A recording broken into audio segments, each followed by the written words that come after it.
ياسين والقرآن الحكيم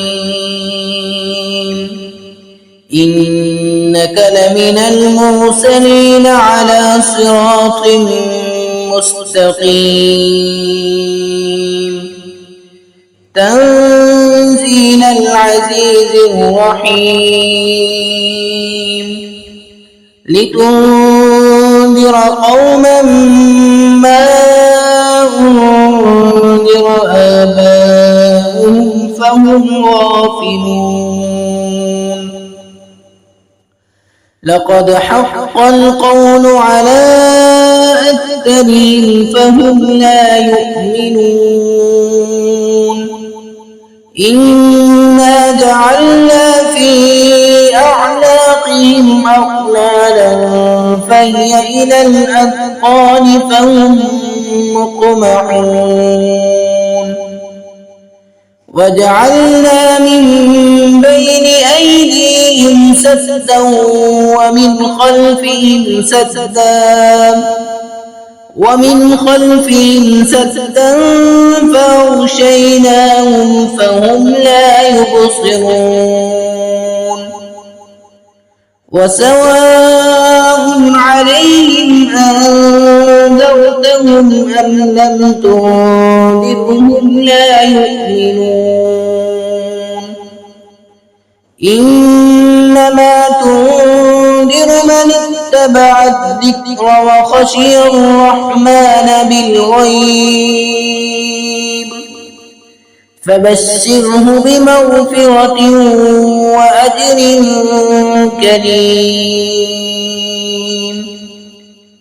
إنا نحن نحيي الموتى ونكتب ما قدموا وآثارهم وكل شيء أحصيناه في إمام مبين واضرب لهم مثلا أصحاب القرية إذ جاء المرسلون إذ أرسلنا إليهم اثنين فكذبوهما فعززنا بثالث فقالوا إنا إليكم مرسلون قالوا ما أنتم إلا بشر مثلنا وما أنزل الرحمن من شيء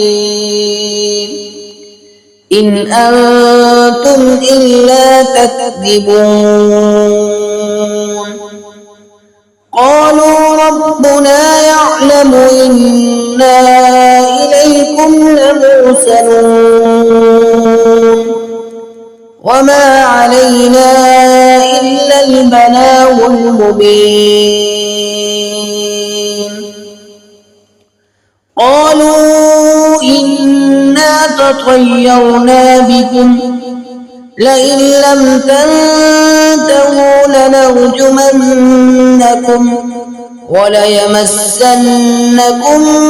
منا عذاب أليم قالوا طائركم معكم أئن ذكرتم بل أنتم قوم مسرفون وجاء من أقصى المدينة رجل يسعى قال يا قوم اتبعوا المرسلين اتبعوا من لا يسألكم أجرا وهم مهتدون